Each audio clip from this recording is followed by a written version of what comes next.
மறுத்த காதலும் மறைத்த காதலும். நட்பு காதலாக மாறுவது இயற்கை.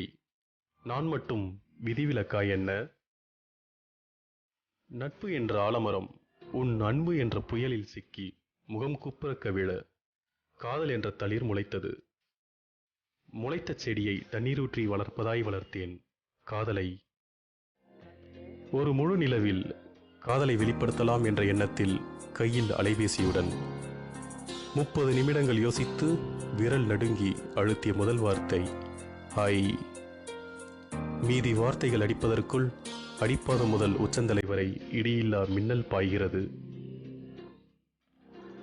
என் காதல் வார்த்தைகளை நீ பார்க்க பொக்ரான் அணுகுண்டு சோதனை மீறிய ஒரு சத்தம் என் இதயத்திலிருந்து என்ன பதில் சொல்வியோ என்று.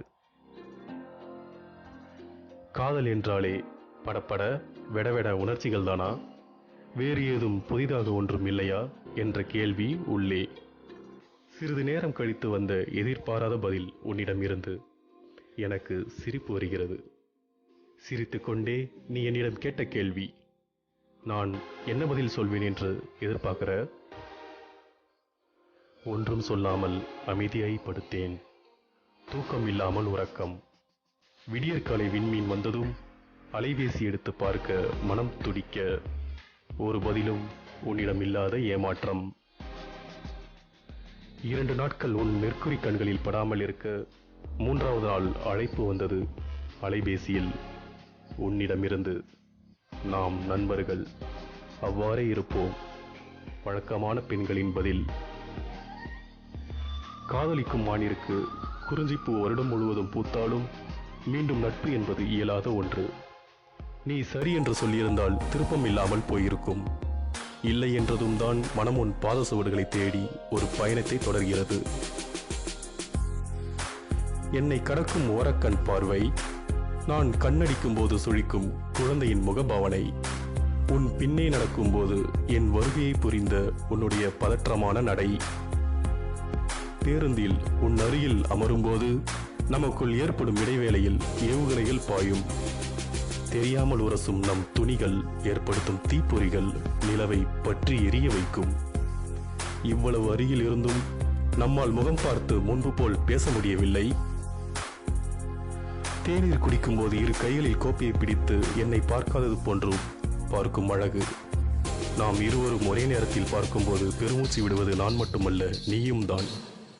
அடிப்பாதத்தில் இருந்து நீ விடுத்த மூச்சுக்காற்று என்னை தலைகீழாக தள்ளுகிறது. மீண்டும் எழுந்து உன்னை பார்க்க முகத்தை திருப்பிக் கொண்டு நிற்கிறாய்.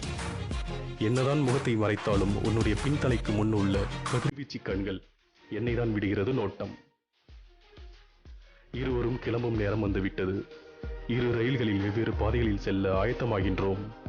தென்றலோடு சேர்ந்து நீ போடும் முகமூடியின் இடைவேளையில் தெரியும் கண்களின் அழகு. நீ யாராக இருந்தாலும் சரி, உன் கைகளை பிடித்து இப்போதே நிறுத்துவேன் என் தாயின் முன் என்ற கம்பீரம் எழுகிறது.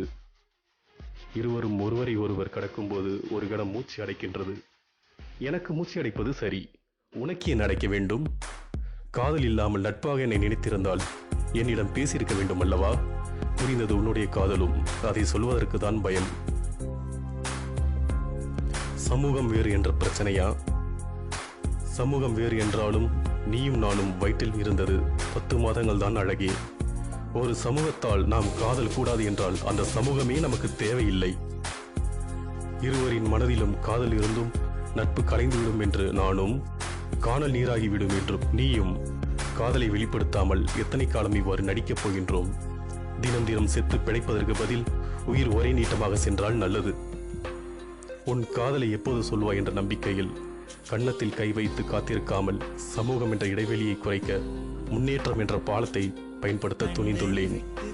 ஒருதலை காதல் இருதலையாக மாறும் என்ற நம்பிக்கையில் உழைக்கிறேன், காத்திருக்கிறேன், வாழ்கிறேன் உன் சரி என்ற வார்த்தைக்காக.